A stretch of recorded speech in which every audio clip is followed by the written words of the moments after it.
Okay, so look, it's day 2 of MRO Europe in Barcelona. Everyone's up bright and early, bushy-tailed this morning. And we have come to the ADE stand. So that stands for Asia Digital Engineering. Yep. And I'm joined by Adnan Mansur, who's the Head of Digital and Innovation for ADE. Good morning. Welcome. How are you doing? Enjoying the show? Yeah. It is great, second day. Yeah. Looking forward to much more interaction today. Yeah.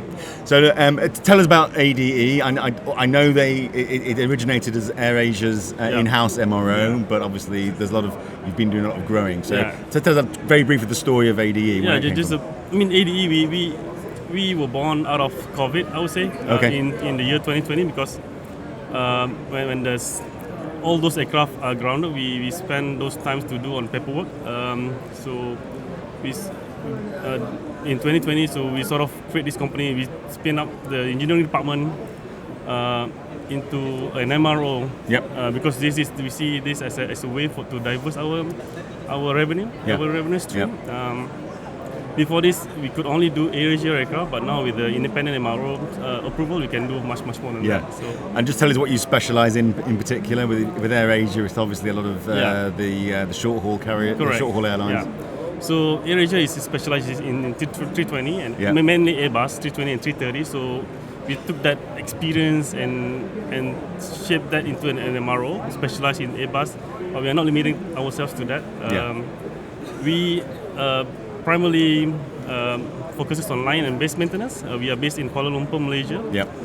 Later, probably we're going to talk about the new hangar as well. We just launched our new hangar few weeks back. It's one of the biggest in Asia. Definitely the biggest in Malaysia. So that's it. You've got a facility there, but you're just about to create more capacity. And I think there's even more coming along the line as well. So just explain what you're doing in Kuala Lumpur. Since 2020, since the inception of ADE, one of the big problems that we have is capacity. Hangar capacity. So we'll be renting out spaces from nearby areas. But I think in the last few weeks, we just launched our brand new hangar, which is owned by ADE. It's a 14 narrow-body hangar. Right. So located in KLIA. 14 lines. 14. So which can fit 14 320 at a time. It's an L shape, consists of 2 hangar A and B. So with that, we can manage not just AirAsia, but also our other third-party airlines across the region as well. Do you tend to be partnering with other APAC airlines, or do you have global customers? Primarily APAC airline, but I think here we are as well in Europe, try to expose the brand. Because we can, I believe, for the long-range aircraft like the 330, I think there's a lot of opportunity for the airlines in this region to fly all the way to Kuala Lumpur for maintenance. Sure, okay. And I believe there's further capacity increases planned at KL as well. Oh yes, 14 is big, but it's not big enough. As my CEO always say, that we are always looking for growth in capacity. I think we are adding 6 more lines in the next 2 years in the nearby Kuala Lumpur area. But today I think 14 is just good enough for us to fill it up with all the 200 over AirAsia aircraft and also third-party airlines. So essentially, in the due course, you'll have 20 extra lines with the 14 coming on now on stream and 6 more following that. What just gives an idea of how many aircraft that gives you the capacity to do over a certain period?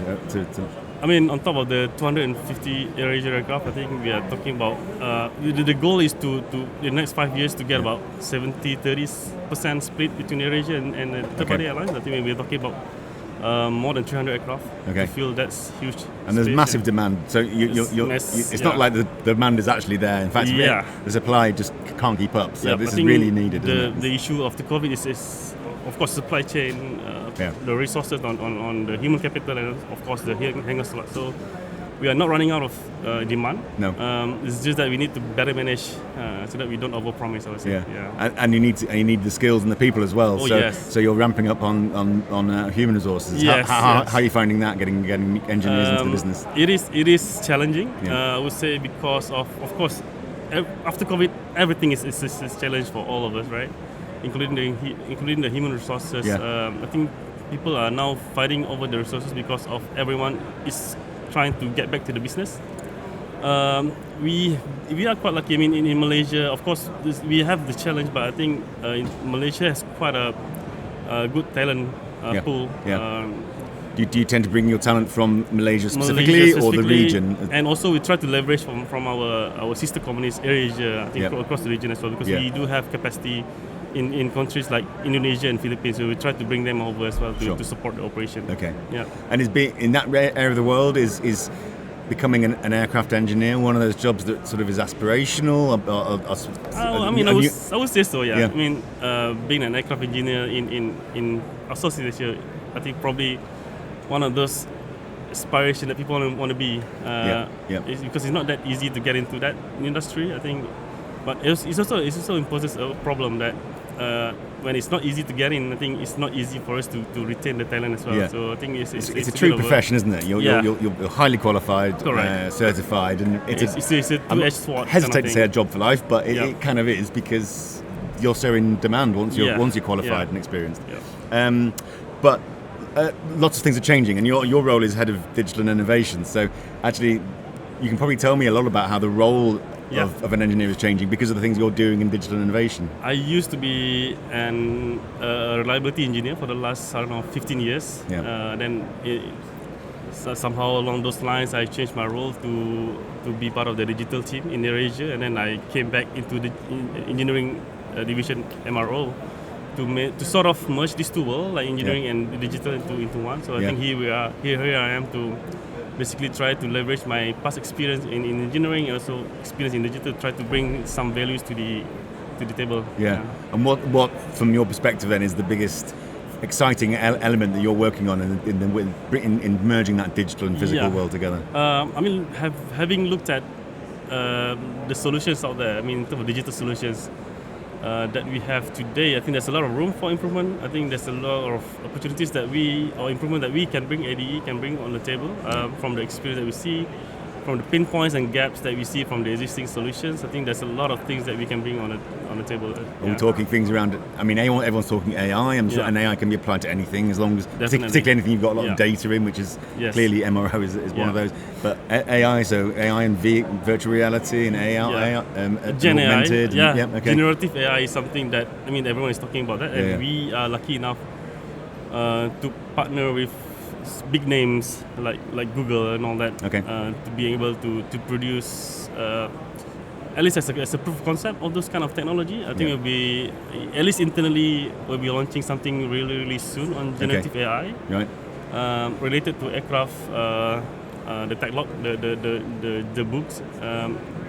So I think there's a lot of opportunity. I mean, ChatGPT is helping us on day-to-day basis. It's basically disrupting our way of working, right? Our way of life. I mean, it's having a digital assistant, isn't it? Correct. For every engineer, no matter how experienced they are. Yeah. This is going to come really soon, not just to us, I think to everyone in the industry. Yeah. But you're building your own technology in this area, in partnership with the Googles of this world, obviously, because you have to, but you're building your own technology for ADE, which you'll deploy. Okay. So underlying of that is our product Elevate, so we sort of use the Elevate as a foundation product and to put AI on top of that, so to give that value to our customers. Yeah, okay. And that's changing the nature of the workplace as well, isn't it, I guess? Because what you may be now more likely to be controlling computers or robots or things like that, rather than sort of doing. So is that's happening, is it, as we speak? That the nature of the job is changing. I would say. I mean, you mentioned about assistant, right? So it's the co-pilot. The word co-pilot, I think, really is today's word. I think in aviation, because of the highly regulated nature of this industry, I think at least in the next 3 years, I think AI may not be replacing the works. Yeah. But I think it can be a good tool for assistant, like giving you advice on decision making, making sure that you do a better decision making back to your data. I think that's what AI is going to do in the next few years. That's what we're planning to do as well. Yeah. Rather than guesstimates your decisions all the time, you have data, you have recommendations coming from AI. I guess it's the efficiency gains you get. You're putting a lot of money into building these physical facilities. Yeah. And you want to get these aircraft in and out as quickly as you can, but safely as you can as well. Right. So, and the technology can help. And giving you a lot of confidence in saying those things as well. I mean, giving you a lot of confidence to make those decisions, because you know that decisions is being calculated by the AI. Yeah. So you're not just saying it for this based on your limited access to data. So I think this is going to be a game changer to just not just MRO. I think the airline and the aviation industry as a whole. Yeah. Do you think the innovation we're going to see in this sector is going to come from people like yourselves from the east coming this way? Often you look to maybe Silicon Valley in the west, but maybe in this area we should look elsewhere. I wouldn't say exclusively from the east. I think I'm working closely with companies from Europe as well. I think it's the beauty of this industry is just too small. Yeah.